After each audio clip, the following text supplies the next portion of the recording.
Allot மணி சேனலுக்கு வருக வருக. நான் செபி ரெஜிஸ்டர்டு ஃபினான்ஷியல் அட்வைசர் கிடையாதுங்க. நான் எஜுகேஷனல் பர்பஸுக்காக என்னுடைய பர்சனல் எக்ஸ்பீரியன்ஸை நான் ஒரு 20 வருஷமாக மார்க்கெட்டில் இருக்கேன். அதை தான் உங்கள்கிட்ட ஷேர் பண்ணுறேன். நீங்கள் எந்த முடிவு எடுக்கிறதா இருந்தாலும் உங்கள் நிதி ஆலோசகரை அணுகி அதுக்கப்புறம் பணத்தை போடுறதை பற்றி முடிவு பண்ணுங்கள். நன்றி. அலாட் மணி சேனலுக்கு வருக வருக. இந்த சேனலுக்கு இன்னும் நீங்கள் சப்ஸ்கிரைப் பண்ணலைன்னா தயவு செஞ்சு சப்ஸ்கிரைப் பண்ணிக்கோங்க. பெல் பட்டனையும் கிளிக் பண்ணிக்கோங்க.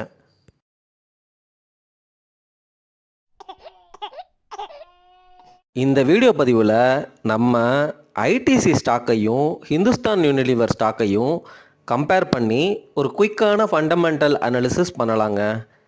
நான் இப்போ தான் பார்க்குறேன் ஐடிசி ஹிந்துஸ்தான் யூனிலிவரை சர்பாஸ் பண்ணி டாப் மோஸ்ட், அதாவது ஃபஸ்ட்டு ரேங்கை எஃப்எம்சிஜி செக்டரில் பிடிச்சிருச்சு. எப்படி சொல்கிறேன் அப்படின்னு கேட்டிங்கன்னா, அதனுடைய மார்க்கெட் கேப் 5,96,953 கோடி. ஹிந்துஸ்தான் யூனிலிவருக்கு 5,82,463 கோடி. ஹிந்துஸ்தான் யூனிலிவர் தான் டாப்பில் இருந்துச்சு. இப்போது ஐடிசி ஹிந்துஸ்தான் யூனிலிவரை பீட் பண்ணி ஃபஸ்ட்டு பொசிஷனுக்கு வந்துருச்சு, which is a great news. ஆனால் நம்ம ஒரு ஸ்டாக்கை வாங்கும் பொழுது ஃபண்டமெண்டல் அனாலிசிஸ் பண்ணி வேல்யூவேஷன் சீப்பாக இருந்தால் தான் நம்ம வாங்கணும், சரிங்களா? அது வேறு கான்செப்ட்டு. இப்போது இந்த ரெண்டு கம்பெனியுமே நல்ல ப்ளூ சிப் கம்பெனி, சரிங்களா? இப்போது இந்த ரெண்டு கம்பெனியுமே குயிக்காக அந்த ரேஷியோஸு அதெல்லாம் கம்பேர் பண்ணிடலாம்.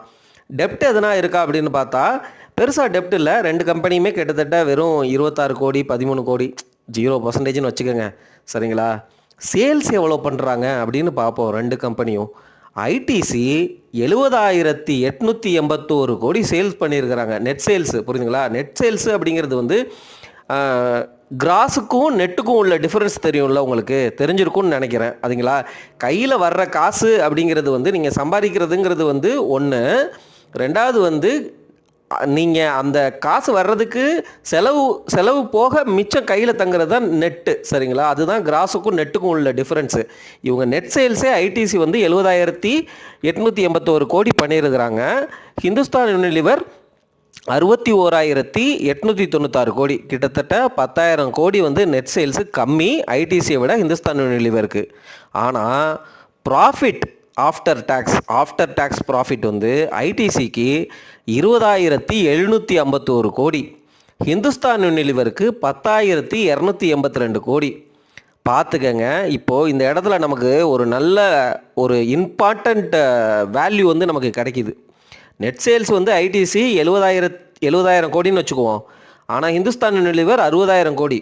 60,000 கோடியும் நெட் சேல்ஸு 10,000 கோடி தான் கம்மி. ஆனால் ப்ராஃபிட் எவ்வளோ வந்திருக்குன்னு பாருங்கள். ஐடிசிக்கு 20,751 கோடி, ஆனால் ஹிந்துஸ்தான் யூனிலிவருக்கு 10,282 கோடி தான் ப்ராஃபிட் வந்திருக்கு, சரிங்களா? இதனால் ஹிந்துஸ்தான் யூனிலிவர் நல்லா பண்ணலை அப்படிங்கிற மாதிரிலாம் நம்ம யோசிக்கக்கூடாது.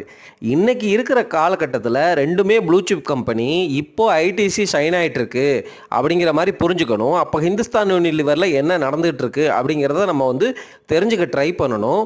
ஹிந்துஸ்தான் யூனிலிவரும் அவ்வளோ சீக்கிரம் விட்டுற மாட்டாங்க. அவங்க வேறு ஏதோ ஸ்ட்ராட்டஜி. ரெண்டு கம்பெனியுமே அவங்க ரிசர்ச் டீம் வச்சு புது ப்ராடக்டை கிரியேட் பண்ணுறது, மார்க்கெட்டில் எந்த ஏரியாவில் எங்கே மார்க்கெட் ஷேர் இருக்குது அதை நம்ம எப்படி கேப்சர் பண்ணலாம் அப்படிங்கிற மாதிரி ஸ்ட்ராட்டஜிஸ் வகுத்து அவங்க பிஸ்னஸை கன்சிஸ்டண்ட்டாக இம்ப்ரூவ் பண்ண தான் ட்ரை பண்ணிகிட்டு இருப்பாங்க. டக்குன்னு சில ப்ராடக்ட்ஸ் இப்போ ஐடிசிக்கு கிளிக் ஆயிரும். அவங்களுக்கு சில குவார்ட்டர்ஸில் நல்ல, சில குவார்ட்டர்ஸ்னு இல்லை, சில ஃபியூ இயர்ஸாக நல்ல ரிட்டர்ன் கொடுத்து நல்லா இருப்பாங்க. ஆனால் திடுக்குன்னு பார்த்தா ஹிந்துஸ்தான் யூனிலிவர் அவங்கள பீட் பண்ணி இப்படி மேலே போவாங்க. இந்த மாதிரி அந்த ஷிஃப்ட்டுங்கிறது நடந்துகிட்டு இருக்கும். அதை நம்ம புரிஞ்சுக்கணும். நம்ம என்ன பண்ணணும்னா, ரெண்டுமே நல்ல கம்பெனி தான், நல்ல வேல்யூவேஷன் வந்துருச்சு அப்படின்னு நம்ம யோசிக்கிற சமயத்தில் ரெண்டுலேயுமே புத்திசாலி முதலீட்டாளராக இருந்தால் ரெண்டுலேயுமே கொஞ்சம் எக்ஸ்போசர் எடுத்துக்கலாம், சரிங்களா? இப்போது பிபைஇ ரேஷியோ ஐடிசி பார்த்திங்கன்னா 29, ஆனால் ஹிந்துஸ்தான் யூனிலிவருக்கு 56. இப்போ ஏன்டா இந்த பிபைஇ ரேஷியோ டிஃப்ரென்ஸ் அப்படின்னு கேட்டால், மார்க்கெட் ஐடிசியை ஒரு சிகரெட் கம்பெனியாக தான் பார்க்குது, ஹிந்துஸ்தான் யூனிலிவரை பியூர் எஃப்எம்சிஜி கம்பெனியாக பார்க்குது அப்படிங்கிறது தான் இதுக்கு அர்த்தங்க. சரி, பெக் ரேஷியோ பற்றி நம்ம வீடியோ போட்டிருக்கோம், பார்க்காதவங்க பார்த்துக்கோங்க. பெக் ரேஷியோ ஐடிசிக்கு 2.85 தான் இருக்குது, ஹிந்துஸ்தான் யூனிலிவருக்கு 5.37. பெக் ரேஷியோ கம்மியாக இருக்கிறதா நல்லது, சரிங்களா? ஆனால் 1க்கு அல்லது 1க்கு கீழே அந்த மாதிரி இருக்கணும். மிஞ்சி போனால் 1க்கும் மேலே கொஞ்சம் இருந்தால் நல்ல க்ரோத், ஹை க்ரோத் கம்பெனி, நல்ல வேல்யூவேஷனில் இருக்குது அப்படிங்கிறது தான் அதுக்கு அர்த்தம். இப்போது ரெண்டுமே நல்ல கம்பெனி தான். ஆனால் ஹிந்துஸ்தான் யூனிலிவருடைய பெக் ரேஷியோ வந்து 5.37 இருக்கிறதுனால அது ரொம்ப காஸ்ட்லி அப்படிங்கிறது தான் சொல்ல வருது. ஐடிசியும் ஸ்லைட்லி காஸ்ட்லி தான். அதாவது ஸ்லைட்லி காஸ்ட்லியெல்லாம் இல்லை, காஸ்ட்லி அப்படிங்கிற மாதிரி சொல்லுது. சரிங்களா? சரி, ப்ரைஸ் டு புக் எவ்வளோ இருக்குது அப்படிங்கிறத ஜென்ரலாக ஃபினான்ஸ் அண்ட் பேங்கிங் கம்பெனிஸ்க்கு தான் நம்ம பார்ப்போம். இப்போது ஐடிசிக்கும் ஹிந்துஸ்தான் யூனிலிவருக்கும் எவ்வளோ இருக்குது அப்படிங்கிறத நான் சொல்கிறேன். ப்ரைஸ் டு புக்கு ஐடிசிக்கு 7.93, ஹிந்துஸ்தான் யூனிலிவருக்கு 11.47. இந்த ப்ரைஸ் டு புக்குங்கிறது எப்போ வந்து நமக்கு வேல்யூபிளாக தெரியும் அப்படின்னா, சப்போஸ் வந்து கம்பெனி டிஃபால்ட் ஆகிடுச்சு, கம்பெனியை இழுத்து மூடுறாங்க, அந்த சமயத்தில் கம்பெனியோடைய அசட்டெல்லாம் விற்று அதுக்கப்புறம் வந்து அதனுடைய கரெக்டான விலையை கண்டுபிடிக்க ட்ரை பண்ணுவாங்க. அப்படி பார்க்கும்பொழுது நம்ம ஐடிசியோடைய கரண்ட் விலைக்கு 7 மடங்கு அதிகமாக கொடுத்து வாங்குகிறோம். சரிங்களா? இந்த புக்கோடைய வேல்யூ அப்படிங்கிறது எப்போனா, அந்த கம்பெனி டிஃபால்ட் ஆகி அதை டிஸ்மேண்டில், அதாவது கிட்டத்தட்ட வந்து அதோடைய சொத்துக்களை விற்று அதோடைய கடனெல்லாம் அடைச்சிட்டு அப்படி பார்க்குறம்போது, சரிங்களா, அந்த சிச்சுவேஷனில் அந்த ரெக்கவரி ப்ராசஸ் அப்படின்னு சொல்லுவாங்கள்ல, அந்த மாதிரி சூழ்நிலைகளில் அந்த கம்பெனியோடைய உள் மதிப்பு, அதோடைய ஒரிஜினல் மதிப்பு என்ன, ரியல் வேல்யூ என்ன அப்படின்னு பார்ப்பாங்க. அதை விட 7 டைம்ஸ், அதாவது 8 டைம்ஸ் கிட்டத்தட்ட புக்கு வேல்யூ நம்ம கொடுத்து வாங்குகிறோம். ஹிந்துஸ்தான் யூனிலிவருக்கு 11.47%, சரிங்களா, 11.5 டைம்ஸ் வந்து நம்ம கொடுத்து வாங்குகிறோம் அப்படிங்கிறத புரிஞ்சுக்கோங்க. டெப்ட் ஈக்விட்டி ரேஷியோ 0 தான் ரெண்டுக்கும், ஏன்னா டெப்ட் இல்லாத கம்பெனி. ஆனால் ரிட்டர்ன் ஆன் ஈக்விட்டி ஐடிசிக்கு 29% இருக்குது, ஹிந்துஸ்தான் யூனிலிவருக்கு 20%. சரிங்களா? ரிட்டர்ன் ஆன் கேபிட்டல் எம்ப்ளாய்டு அப்படின்னு பார்த்தீங்கன்னா ஐடிசிக்கு 37.88%, ஹிந்துஸ்தான் யூனிலிவருக்கு 28.06%. இப்போது இது ரெண்டுமே நான் சொன்ன பேராமீட்டர்ஸ் எல்லாமே கன்சாலிடேட்டட் ஸ்டேட்மெண்ட்லேருந்து எடுக்கப்பட்டது. சரிங்களா? ஸ்டாண்டலோன் இருக்கும், அந்த ஸ்டாண்டலோன் வந்து பர்ஃபெக்டான நம்பரை கொடுக்காது, கன்சாலிடேட்டட் தான் ஓரளவு பர்ஃபெக்டான நம்பரை கொடுக்கும்.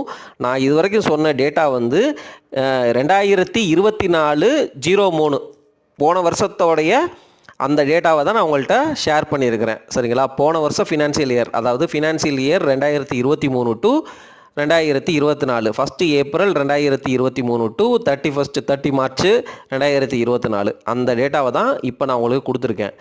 ஆனால் இன்னும் நம்ம புத்திசாலித்தனமாக இருக்கணும்னா, இன்னும் பாஸ்ட்டில் போய் இந்த கம்பெனி எப்படி பெர்ஃபார்ம் பண்ணியிருக்கு, அப்போ ஹிந்துஸ்தான் யூனிலிவரோட கம்பேர் பண்ணணும். இவங்க எப்படி பெர்ஃபார்ம் பண்ணியிருக்கிறாங்க, மார்க்கெட்டில் என்ன நடக்குது, மியூச்சுவல் ஃபண்டு வந்து எந்த ஷேர் அக்குமுலேட் பண்ணுறாங்க, இவங்களுடைய இன்னும் வந்து நம்ம என்ன பண்ணணும் அப்படின்னா, அந்த கம்பெனிக்கு வந்து ஒரு போர்ட்ஃபோலியோ இருக்கும். அதாவது ஆசீர்வாத் எஃப்எம்சிஜிலேருந்து எவ்வளோ ப்ராஃபிட் பண்ணுறாங்க, சிகரெட்லேருந்து எவ்வளோ ப்ராஃபிட் பண்ணுறாங்க, போன வருஷம் எப்படி பண்ணியிருந்தாங்க, போன குவார்ட்டரில் எப்படி பண்ணியிருந்தாங்க, முந்தின குவார்ட்டரில் எப்படி பண்ணியிருந்தாங்க, இப்படி ஓவராலாக நீங்கள் வந்து நல்லா கொஞ்சம் கொஞ்சமாக படித்து நல்லா பெரிய ஆளாகணும் அப்படின்னா இதெல்லாம் புரிஞ்சுக்கும் பொழுது தான் நமக்கு வந்து நல்ல நாலேஜ் கிடைக்கும். அப்போ எடுக்கப்படுற டெசிஷன் தான் நல்ல டெசிஷனாக இருக்குங்க. ஜஸ்ட்டு வந்து உங்களுக்கு வந்து ஃபண்டமெண்டல் அனாலிசிஸ் எப்படி பண்ணலாம், எப்படி கம்பேர் பண்ணலாம் அப்படிங்கிற சிந்தனைகளை தான் நான் துண்டாக வீடியோவாக போட்டு உங்கள்கிட்ட ஷேர் பண்ணுறேங்க. நன்றி.